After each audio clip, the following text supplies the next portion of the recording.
कुंभ स्नान की कहानियां। जय श्री कृष्णा, राधे राधे दोस्तों। प्रिय दोस्तों, नारद पुराण के अनुसार गंगा के समान कोई तीर्थ नहीं और माता के समान कोई गुरु नहीं। जिस प्रकार देवताओं को अमृत, पितरों को स्वधा और नागों को सुधा तृप्त करता है, उसी प्रकार मनुष्य को गंगा जल प्रिय होता है। भक्तजनों, आज आप श्रवण करेंगे महाकुंभ स्नान की कथा।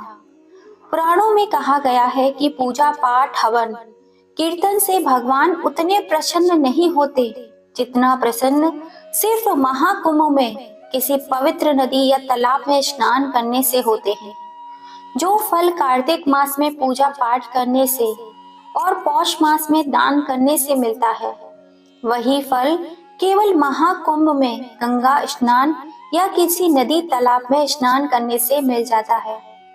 महाकुंभ में स्नान करने से, उसकी कथा को सुनने से व्यक्ति को मुक्ति मिलती है और उसकी सभी मनोकामनाएं पूर्ण होती हैं। कहा जाता है मरने के बाद व्यक्ति को मोक्ष की प्राप्ति होती है।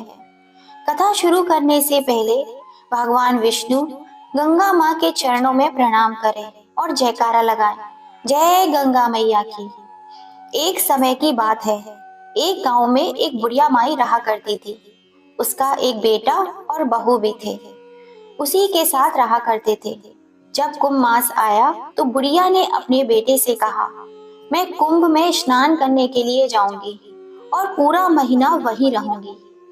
यह सुनकर उसके बेटे ने अपनी पत्नी से कहा, माँ के लिए 30 लड्डू बना कर दे दो, ताकि वे पूजा पाठ करने के बाद खा लिया करेंगे। बहू ने गुस्से में आकर 30 लड्डू बना कर दे दिए। बुढ़िया कुंभ स्नान करने नदी किनारे गई। वहीं एक झोपड़ी बनाकर रहने लगी। बुढ़िया हर सुबह स्नान करती। जैसे ही एक लड्डू खाने लगती, वैसे ही हनुमान जी बंदर के रूप में आकर उसके सामने प्रकट हो जाते। बुढ़िया खुशी खुशी वह लड्डू हनुमान जी को दे देती। बुढ़िया को बंदर को लड्डू खिलाने से बहुत खुशी मिलती थी। हनुमान जी बुढ़िया से बहुत प्रसन्न थे। इस तरह कुंभ मास का पूरा महीना बीत गया और सभी 30 लड्डू हनुमान जी खा गए। कुंभ मास समाप्त होने पर जब बुढ़िया माई अपने घर वापस जाने लगी, तो हनुमान जी फिर से बुढ़िया माई के सामने प्रकट हुए। उन्होंने बुढ़िया माई की झोपड़ी की जगह एक आलीशान महल बना दिया और उसका महल धन दौलत से भर दिया। बुढ़िया माई की सारी बीमारियां भी दूर हो गई थी। जब बुढ़िया माई अपने बेटे के पास पहुंची तो उसे इतना धनी देखकर उसकी बहू के मन में जलन होने लगी और उसने मन ही मन में अगले कुंभ मास में अपनी माँ को भेजने की ठानी। अगले कुंभ माह में बहू ने जब अपनी माँ को स्नान के लिए भेजा और प्यार से 30 लड्डू में घी और मेवा डालकर बनाए, लेकिन जब बहू की माँ स्नान करने के बाद लड्डू खाने बैठती तो हनुमान जी बंदर का रूप लेकर आते। बहू की माँ पत्थर मारकर उन्हें भगा देती और कहती, मेरा ही पेट नहीं भरता, तुझे कहाँ से दूं? महीना समाप्त होने पर हनुमान जी प्रकट हुए और झोपड़ी को कूड़े के ढेर में बदल दिया। बहू की माँ को कूडर बना दिया। इधर कुंभ माह का मेला समाप्त होने पर बुढ़िया की बहू ने अपने पति से कहा, आप जाकर मेरी माँ को गाजे बाजे के साथ ले आओ। लड़का जब अपनी सास को लेने के लिए गया तो वहां क्या देखता है कि कुटिया की जगह कूड़े का ढेर लगा हुआ है और उस पर उसकी सास डोकर बनी बैठी हुई है। लड़के को देखकर हनुमान जी प्रकट होकर बोले, बेटा, तुम्हारी माँ ने सच्चे दिल से गंगा स्नान किया था, इसी कारण तुम्हारी माँ पर देवता प्रसन्न थे। लेकिन तुम्हारी सास ने लालच और पापी मन से ही गंगा स्नान किया। उसने माघ माह के महीने में बेटी के घर का अन्न खाया, इसलिए विष्णु देवता इससे नाराज हो गए और उन्होंने इसे डोकर बना दिया। जैसे बुढ़िया माई को गंगा स्नान का फल मिला, वैसे ही हर किसी को मिले। हे गंगा मैया, कहानी कहने वाले को, कहानी सुनने वाले को, हुकारा भरने वाले को, सभी को अपनी कृपा बनाए रखना। बोलो भगवान श्री कृष्ण की जय। बोलो गंगा मैया की जय। प्रिय भक्तों, अब हम श्रवण करेंगे गंगा स्नान की दूसरी कथा। एक नगर में एक ब्राह्मण दंपत्ति रहते थे। वे दोनों प्रतिदिन 1.25 कोस दूर गंगा यमुना नदी में स्नान करने जाते थे। इतनी दूर जाने आने से ब्राह्मण की पत्नी थक जाती थी। एक दिन उसने अपने पति से कहा, हमारा एक पुत्र होता तो कितना अच्छा रहता। पुत्र के साथ बहू आती तो हमें घर वापस जाने पर खाना बना हुआ मिलता। बहू घर का सारा काम भी कर लेती। अपनी पत्नी की यह बात सुनकर ब्राह्मण ने कहा, तूने बात तो सही कही है, चल मैं तेरे लिए बहू ले आता हूँ। ब्राह्मण ने पत्नी से कहा, एक पोटली में आटा डालकर कुछ मोहरे डाल दे। ब्राह्मण के कहे अनुसार उसने 2 पोटलियां बांध दी और ब्राह्मण देवता सफर के लिए चल दिए। सफर के दौरान ब्राह्मण यमुना नदी के किनारे पहुंचे। वहां बहुत सारी सुंदर सुंदर लड़कियां रेत में अपना घर बनाकर खेल रही थी। उनमें से एक लड़की ने कहा, मैं अपना घर नहीं बिगाड़ूंगी, मुझे तो यह घर रहने के लिए चाहिए। लड़की की बात सुनकर ब्राह्मण मन ही मन सोचने लगा, बहू बनाने के लिए यह लड़की एकदम उचित रहेगी।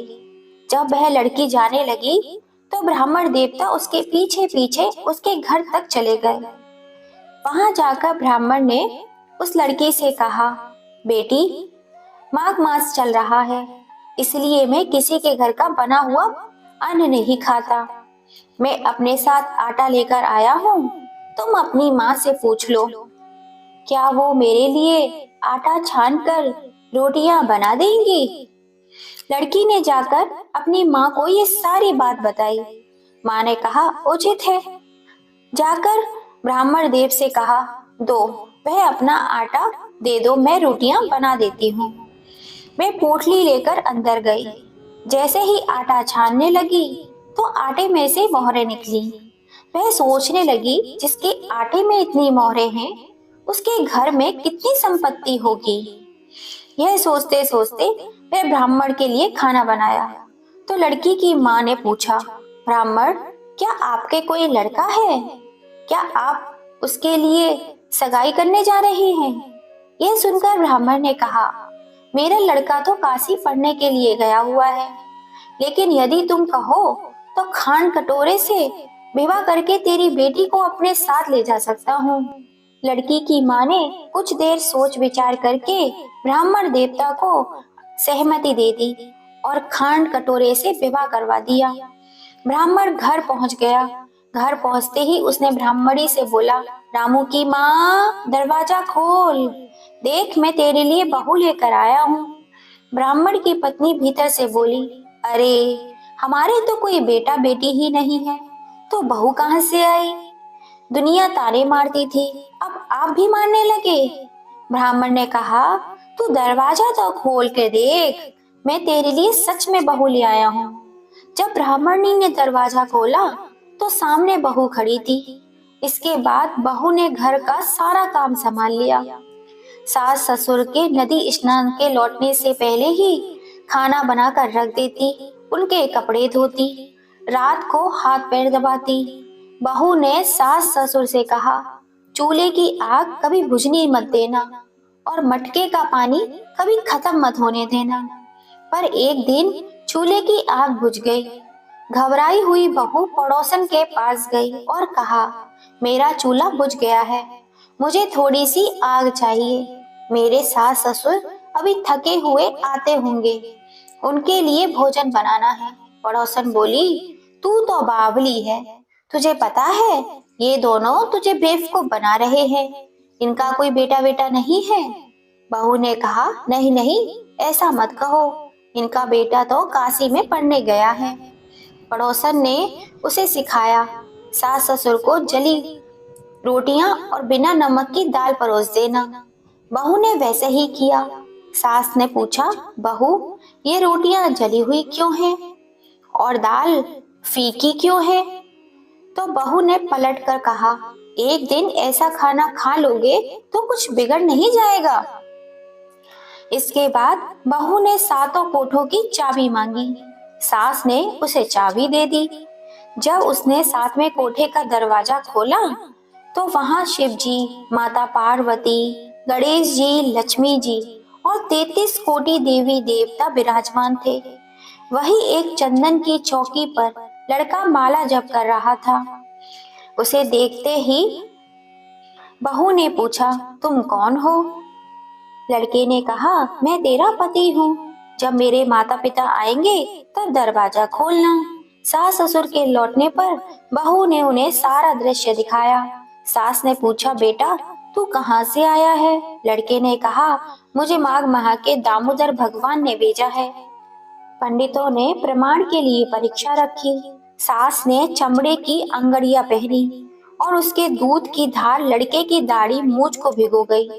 पवन पानी से गठबंधन हुआ और सबने मान लिया कि वह लड़का उनका ही बेटा है। ब्राह्मण और उसकी पत्नी बहुत खुशी का ठिकाना ना रहा। हे गंगा मैया, जैसे आपने ब्राह्मण और ब्राह्मणी पे अपनी कृपा करी, वैसे ही सब काहू पे करना। अपनी कृपा हम सब पर हमेशा बनाए रखना। जय गंगा मैया की, जय भोलेनाथ की।